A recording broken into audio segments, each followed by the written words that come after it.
अस्सलामुअलैकुम everyone. I hope you all are fine and fresh by the grace of almighty Allah. तो आज की इस वीडियो में हम एलसीएम एंड एचसीएफ एक साथ फाइंड आउट करना सीखेंगे 27, 48 एंड 72 का बाय प्राइम फैक्टराइजेशन मेथड। इस मेथड में हमारे पास यहाँ दो या दो से ज़्यादा जितनी भी वैल्यूज होती हैं उनके हमें एक साथ ही प्राइम फैक्टर्स फाइंड आउट करने होते हैं। सबसे पहले हमारे पास यहाँ तीन वैल्यूज़ हैं 27, उनको हम इस तरह लिखेंगे 48 और लास्ट में हमारे पास 72। तो इनके हमें अलग अलग प्राइम फैक्टर्स फाइंड आउट करने हैं। जब भी हम किसी वैल्यू के प्राइम फैक्टर्स फाइंड आउट करते हैं तो उसे हम प्राइम नंबर से ही डिवाइड करते हैं। प्राइम नंबर्स वो नंबर्स होते हैं जो सिर्फ और सिर्फ दो ही टेबल्स में आते हैं, एक अपने और दूसरे वन के, जैसे कि 2, 3, 5, 7 और इसी तरह कंटिन्यू रहते हैं। तो इन तीनों के प्राइम फैक्टर्स फाइंड आउट करने के लिए इन प्राइम नंबर्स में से जैसे स्मॉलेस्ट प्राइम नंबर से जो वैल्यू डिवाइड हो रही होगी उसे हमने डिवाइड करना है, कम्प्लीटली डिवाइड करना है जब तक कि हमारे पास 1 ना आ जाए। सबसे स्मॉलेस्ट प्राइम नंबर 2 है और 2 का डिविजिबिलिटी रूल है कि अगर किसी वैल्यू के लास्ट में इवन नंबर या फिर 0 तो वैल्यू 2 से कम्प्लीटली डिवाइड हो सकती है। लेकिन फर्स्ट वैल्यू के लास्ट में हमें ऑड नंबर नजर आ रहा है, इसलिए वैल्यू 2 से डिवाइड नहीं हो सकती। 2 के बाद जो नेक्स्ट प्राइम नंबर है वो है 3 और ये वैल्यू 3 से बिल्कुल डिवाइड हो सकती है क्योंकि 3 के टेबल में 27 आता है 9 पे।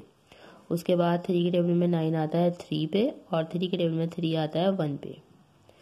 जबकि 48 और 72 दोनों वैल्यूज 2 से डिवाइड हो सकती हैं क्योंकि दोनों के लास्ट में इवन नंबर है, तो इसे 2 से डिवाइड करना स्टार्ट करेंगे। 2 के टेबल में 4 आता है 2 पे, 8 आता है 4 पे। जब तक ये 2 से डिवाइड होगी तो हम तब तक 2 से ही डिवाइड करेंगे। 2 के टेबल में 2 आता है 1 पे, 4 आता है 2 पे, 1 चुका है 12। 2 के टेबल में 12 बिल्कुल आता है 6 पे, 2 के टेबल में 6 भी बिल्कुल आता है 3 पे। 3 खुद एक प्राइम नंबर है, 3 को हमें 3 से डिवाइड करना है क्योंकि 3 के टेबल में 3 आता है 1 पे। 72 को भी 2 से डिवाइड करना स्टार्ट करना है क्योंकि इसके लास्ट में इवन नंबर है। 2 के टेबल में 7 नहीं आता, उससे छोटा नंबर 6 आता है 3 पे। जो 1 हमारे पास रिमाइंडर है वो चला गया 2 के पास बन गया 12। 2 के टेबल में 12 बिल्कुल आता है 6 पे। 2 के टेबल में 3 नहीं आता, उससे छोटा नंबर 2 आता है 1 पे। जो 1 हमारे पास रिमाइंडर है वो चला गया 6 के पास बन गया 16। 2 के टेबल में 16 बिल्कुल आता है 8 पे। 2 के टेबल में 18 बिल्कुल आता है 9 पे। 9 को हमें 3 से डिवाइड करना है क्योंकि 2 से डिवाइड नहीं हो सकता। 3 के टेबल में 9 आता है 3 पे और 3 के टेबल में 3 आता है 1 पे। यहाँ पर हम तीनों के प्राइम फैक्टर्स फाइंड आउट कर चुके हैं। सबसे पहले इनके प्राइम फैक्टर्स लिखेंगे 1 बाय 1 इस तरह। सबसे पहले लिखेंगे 27 के प्राइम फैक्टर्स जो कि हमारे पास आए हैं 3 मल्टीप्लाई बाय 3 मल्टीप्लाई बाय 3। उसके बाद लिखेंगे 48 के प्राइम फैक्टर्स जो कि हमारे पास आए हैं 2 मल्टीप्लाई बाय 2। काउंट कर लेते हैं कितने 2s हैं, 1 2 3 4 और लास्ट में हमारे पास एक 3 है।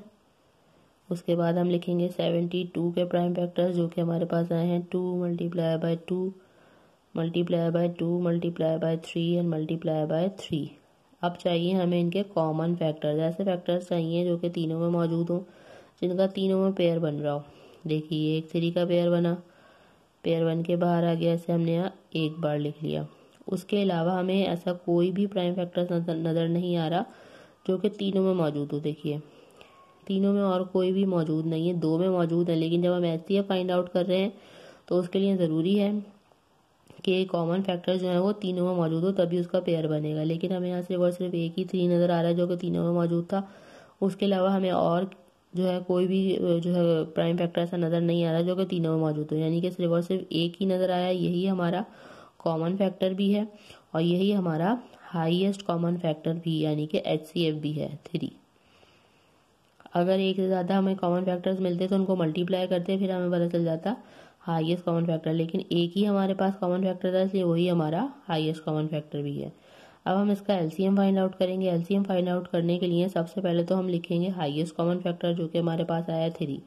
अब हम देखेंगे कि ऐसे कौन से प्राइम फैक्टर्स हैं जिनका 2 में भी पेयर बन रहा है। जब हम एलसीएम फाइंड आउट कर रहे होते हैं तो 2 में भी हम पेयरिंग कर सकते हैं, जबकि एचसीएफ में ज़रूरी है कि यहाँ पे जितनी भी वैल्यूज़ हैं अगर यहाँ पे 4 भी होती तो हम देखते कि चारों में हम पेयरिंग करते, लेकिन यहाँ सिर्फ 3 ही वैल्यूज़ हैं इसलिए हमने 3 में ही पेयरिंग की है। अब हम देखेंगे ऐसे कौन से प्राइम फैक्टर्स हैं जिनका हमें 2 में भी पेयर बनता हुआ नज़र आ रहा है। देखिए एक तो हमें ये 2 का पेयर बनता हुआ नज़र आया, पेयर बन के बाहर आ गया, इसे एक बार लिख लिया। ये एक और 2 का पेयर बना, पेयर बन के बाहर आ गया, इसे भी हमने एक बार लिख लिया। ये एक और 2 का पेयर बना, इसे भी हमने यहाँ एक बार लिख लिया। उसके अलावा ये हमें 3 का पेयर बनता हुआ नज़र आया, इसे भी हमने यहाँ एक बार लिख लिया। उसके अलावा यहाँ पे ये 2 और 3 रह गया, इनका कोई पेयर नहीं बन रहा, तो जो हमारे पास रिमेनिंग फैक्टर्स हैं वो भी हमने यहाँ लिखने हैं 3 और लास्ट में हमारे पास ये है 2।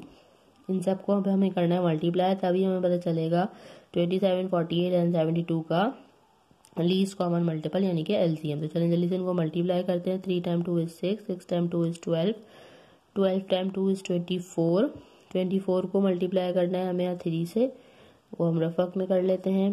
3 टाइम 4 इज 12 का 2 1 कैरी, 3 टाइम 2 इज 6 प्लस 1 7, 72 को मल्टीप्लाई करना है फिर से हमें 3 से। 3 time 2 is 6 and 3 time 7 is 21, 216 आ गया। ऐसे मल्टीप्लाई करना है लास्ट में एक बार और 2 से। 2 टाइम 6 इज 12 का 2 1 carry, 2 time 1 is 2 plus 1 3 and 2 time 2 is 4। Means हमारे पास यहाँ आ चुका है लीस्ट कॉमन मल्टीपल भी, जो कि है 432। देखा आपने कितनी जल्दी से बाय प्राइम फैक्टराइजेशन मेथड को फॉलो करते हुए हमने एचसीएफ और एलसीएम फाइंड आउट करना सीख लिया है। आई होप कि वीडियो आपको अच्छे से समझ आई है। अगर ये वीडियो आपको पसंद आई तो उसे लाइक और शेयर जरूर करें और मेरे चैनल को भी सब्सक्राइब करें। इंशाल्लाह बहुत जल्द मिलती हूँ आप सबकी नेक्स्ट वीडियो में। अपना बहुत ख्याल रखिएगा। अल्लाह हाफिज़।